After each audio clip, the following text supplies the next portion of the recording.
வணக்கம். ஆகாஷ்வாணி புதுச்சேரி செய்தி சுருக்கம் வாசிப்பவர் கிருஷ்ணமூர்த்தி ராமசுப்பிரமணியன்.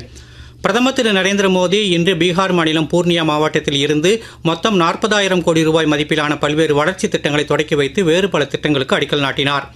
புதிதாக கட்டப்பட்டுள்ள பூர்ணியா விமான நிலையத்தை பிரதமர் திறந்து வைத்து விமான சேவையை தொடக்கி வைத்தார்.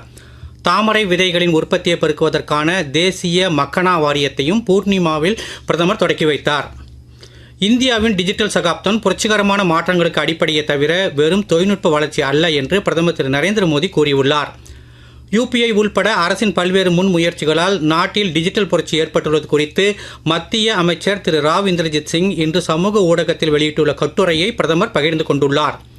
புதுச்சேரி துணைநிலை ஆளுநர் திரு கைலாஷ்நாதன் வரும் 17ஆம் தேதி புதுச்சேரியில் முதலமைச்சர் திரு ரங்கசாமி தலைமையில் நடைபெறவுள்ள விழாவில் ஆரோக்கியமான பெண்களே குடும்பத்தின் பலம் எனும் மத்திய அரசின் திட்டத்தை தொடக்கி வைக்கிறார்.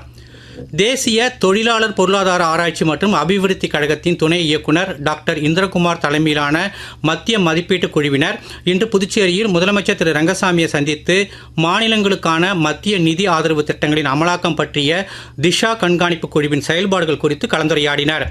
புதுச்சேரியில் மாநில பிஜேபி சார்பில் இன்று நடைபெற்ற சிந்தனை அமர்வு கூட்டத்தில் கட்சியின் தேசிய அமைப்பு பொதுச் செயலர் திரு BL சந்தோஷ், மத்திய தொழில்துறை அமைச்சர் டாக்டர் மன்சுக் மாண்டவியா, மத்திய சட்டத்துறை அமைச்சர் திரு அர்ஜுன் ராம் மேக்வால், மாநில பொறுப்பாளர் திரு நிர்மல் குமார் சுரானா உள்ளிட்டோர் சிறப்பு அழைப்பாளர்களாக கலந்து கொண்டனர்.